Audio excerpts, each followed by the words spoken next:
Is he sick? His face looks flushed, and thanks for asking, but that's my poker face. Someone forgot to upload a video yesterday, and it was a Sunday, man. Hey, I need some rest. Tommy Hilfiger should pay you for wearing his shirts on YouTube, LOL, and I agree. That's right, it's that time of the week. I am Jaime Rivera. This is Pocketnow, and this is our Pocketnow Daily Recap for last week.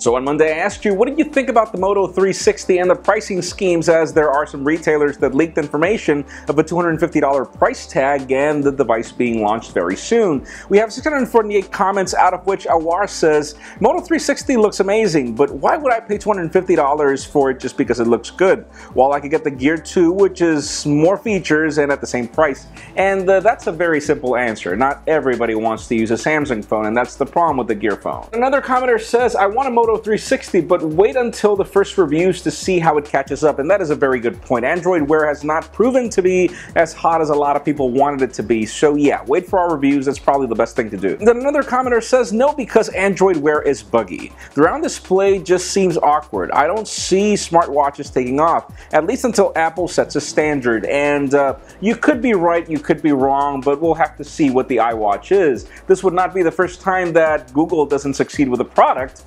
and it wouldn't be the first time that Apple doesn't figure it out either.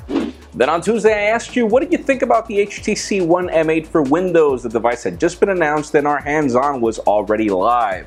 We have 430 comments, out of which Aquos6 says, does anybody here actually like Windows phones? And yes, everybody here, at least in Pocketnow, likes Windows phones. But yeah, I do agree. A lot of people still can't find it appealing. The Nick Willer stuff says, oh, I think we know you want a dual booting M8 already, and yeah, fine.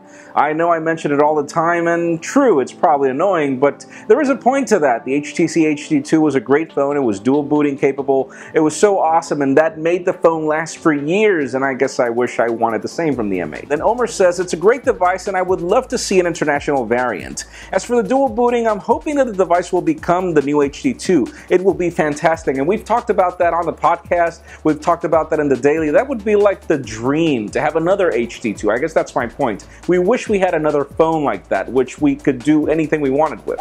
Then on Wednesday I asked you if you would mind to spend another year with the Retina display from Apple, because the rumors are that the iPhone 6 in both variants will have display resolutions that match the Retina display almost.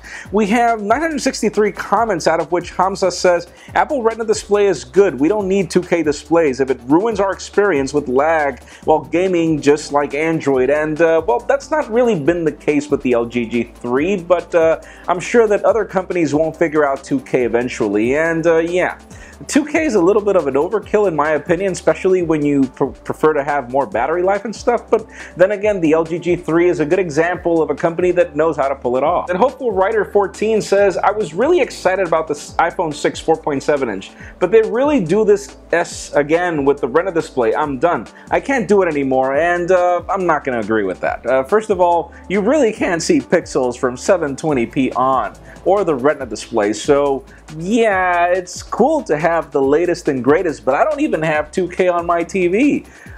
It's really pointless to want that from a smartphone or else. Then Lars Review says 2K on a phone is overkill. I have never seen any pixels on a phone. Even if you just had 720p or 1080p, is totally fine, and yes, we agree with that. Then on Thursday I asked you, what is the minimum amount of storage that you can survive with, as the news are that Apple is apparently going to bring 16 gigs on the iPhone 6 again, but then there's a bump to 128 gigs as well. And yeah, 16 gigs is terrible. We have 1,161 comments. Wow. One of the commenters says, I can survive with 8 gigabytes because I tend to clean my phone every week. I am very organized, and the games and apps I don't use, I just delete them, and I re-download them if I miss them, and my god, just thinking of doing all that is giving me enough pain to not even think about it. I would rather have more storage. And Michael Best says 32 gigs of storage is my sweet spot. With the increased use of cloud storage, anything more than 32 gigs is unnecessary in my opinion. You have a good point, but it depends on where you live. There are countries like Romania that have 100 megabits down or stuff like that. Data speeds that are crazy, and they are unlimited, so it doesn't really matter if it's on your phone or in the cloud, it's fine. The problem is is when you come to countries like the United States where there is a limited amount of storage and there is a limited amount of data. You know, you pay more if you want more data, and that's really the issue. Not everybody can live with cloud storage right now when carriers are making a lot of money out of pulling your consumption. And then 7 says 64 gigs is perfect, 32 is pushing it, but 16 is far too little, and that is my case. That's the way I live. 64 gigs is the minimum that I can deal with. But yeah, my music library is 32 gigs on its own, so hey, that's my case. And then finally on Friday, I asked you, what is your wish list for Windows 9 and Windows Phone 9, as the rumors are that the company will announce its preview to developers on September 30th. We have 754 comments, out of which Chris Ramirez says, get rid of those damn tiles. I miss Windows 7, and you're not really forced to use the tiles unless you're on RT, obviously, but yeah. I do miss Windows 7 as well, and that's mainly the reason why I didn't go Windows 8. Then Crimson K24 says, less than $100, this OS 10 is under $100, packing Microsoft Office Home and stewing with it, and Windows 7 like, and yeah, Windows is extremely expensive for what you get, especially at times when OS 10 is pretty much free. Obviously you have to buy an OS 10 computer for that to work, but then again you have to do the same with Windows. So yeah, the price tag, the fact that you do need Office, yeah, you're right. And yeah, Windows 7 like, you know, have the options. If people want to enable the tiles, fine, but not be forced to use them. Then Tyler Walker says, I hope Windows 9 is free. Windows is a waste of effing money, especially when OS 10 is free now. And no, it's not a waste of money. Windows has its purpose. A lot of companies use it. A lot of companies want it. It's an enterprise platform. It's been built around that, not really as user-friendly, and that was the purpose of the tiles, and I guess the tiles haven't really embraced or built that sort of desire from consumers. But then again, yeah, it should be free, or it should be priced so aggressively that people really wouldn't care. I mean, if they told me to pay $30 for Windows, even $50, I would surely pay for it, but more than $100 is just too much money.